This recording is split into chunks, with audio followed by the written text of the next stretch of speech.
السلام علیکم ملګرو، تاسو روز تاسو ملګری جاوید افغان د یوې نوې ویډیو سره حاضر دی.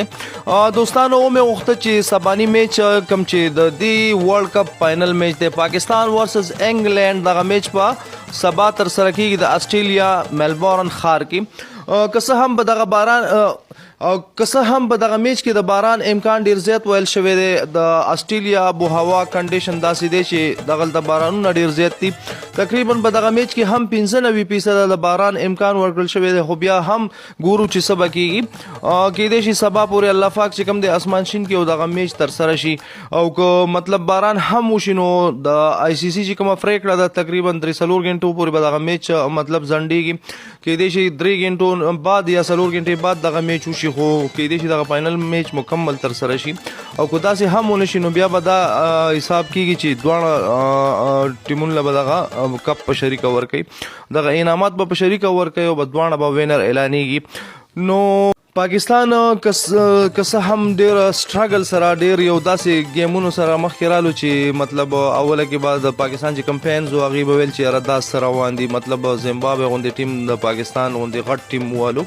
د هغې نه بعد چې کوم کم بیک پاکستان کو ماشاءالله بریلینټ، خو دا کم بیک چې کوم دی دا یوازې نه بابر اعظم مطلب نه په رضوان کې 11 کلاړیانو ښه کم بیک وکړو ماشاءالله. بالرانو خپل کوم چې حق و هغه ادا کړو، بیټسمینان چې کوم حق و ساوث افریقا وواله. د هغې نه بعد چې کوم دی په سیم فاینل کې نیوزیلینډ وهل دا کوم اسانه خبره نه وي، خو ماشاءالله پاکستان چې کوم گیم وکړو یقینا پاکستان چې کوم دی د T20 سپیشلیسټ ټیم دی زما د نظر ځکه خو په رینکینګ کې هم تقریبا 3 نمبر پاکستان دی.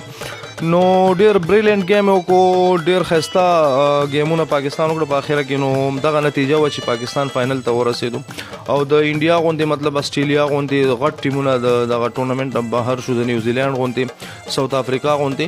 نو دا یو د اعزاز خبره ده، دا یو د فخر خبره ده. پاکستان ټیم په دومره ټیمونو کې چې کوم دی فائنل ته ووتو. نو انشاءالله ملګرو دعاګانې ورته کوئ که خدای نخواسته دغه میچ بایلي هم بیا هم زموږ دپاره د فخر او د اعزاز خبره ده، ځکه چې زموږ ټارګیټ انډیا او موږ ویل چې انډیا به فائنل ته راوځي او هغه نه به خپل بدللو هغوی به وخو، خو بس بدبختانه دغسې ونه شو.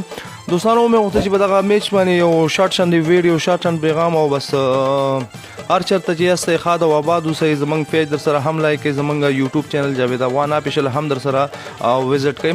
د نورو ویډیوګانو لپاره زموږ سره اوسئ، هر چېرته چې یاستئ د الله په امان.